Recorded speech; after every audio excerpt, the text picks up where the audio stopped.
પાદરા નગરપાલિકામાં 5 સોસાયટીના રહીશોનો હોબાળો. વીજ કરંટથી 11 વર્ષના બાળકનું મોત થતા સ્થાનિકોમાં આ વાતને લઈને આક્રોશ. ડ્રેનેજના પાણીમાં વીજ વાયર પડતા કરંટ લાગ્યો હતો.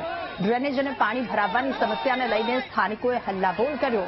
ત્યારે આ સમસ્યાનો ઉકેલ ના આવતા સ્થાનિકો રોષે ભરાયા. જોકે 11 વર્ષના એક બાળકનું મૃત્યુ નિપજ્યું છે. ડ્રેનેજના પાણીમાં વીજ વાયર પડતા કરંટ લાગ્યો હતો. પાદરાના વોર્ડ નંબર 3 ની અંદર ગઈકાલે ગટરો જે ઉભરાતી હતી એના પાણીની અંદર એક ટ્યુશન જતા બાળક 11 વર્ષના બાળકનું વીજ કરંટ લાગતા મોત થયું છે. અને તેને ધ્યાનમાં રાખીને આજે જે 5 વર્ષથી જે કામો નથી થયા, જે ગટર લાઈનનો સમસ્યા સોલ્વ નથી થઈ, તેની રજૂઆત કરવા માટે આજુબાજુની સોસાયટીના લોકો સાથે આજે અમે અહીંયા નગરપાલિકા આવ્યા છે. કોઈ અધિકારી અહીંયા હાજર નથી અને કોઈ પણ કોર્પોરેટર હાજર નથી. આ જે વહીવટ છે એ ઘોર અંધારાની અંદર જ ચાલી રહ્યો છે.